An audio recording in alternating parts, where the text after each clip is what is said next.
All right, it's recording. This is a great exercise to help you develop dexterity and getting to know the patterns of the left hand on the guitar fretboard. The first string and the sixth string share the same pattern, and also does the second string, right? The pattern is open, 1 on the first fret, 3, right? You get the notes E, which is 3 ledger lines on top. Then you move the ball up to those 3 ledger lines to the F, right?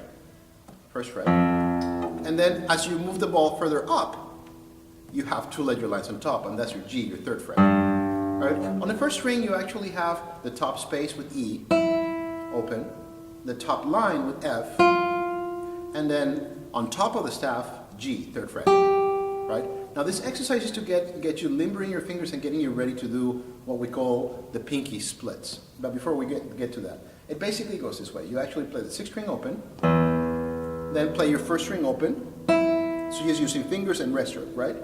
Then 1 to the sixth string, and 2 takes the elevator. Instead of just bringing your finger down, we're going to make 2 grab the first fret of the first string. So that's your first level of splits, right?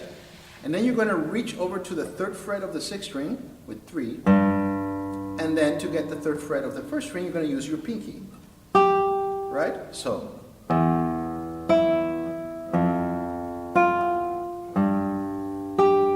What I did is a little bit more difficult than what I just mentioned. I did not lift a finger until I played the last note, right? So first just practice doing this. So open, let go. As you get better, try to hold on to that note. Now I'm reaching. And then I can let go of 1 and 2, which is difficult, right? So let's take it in stages. Happy practicing.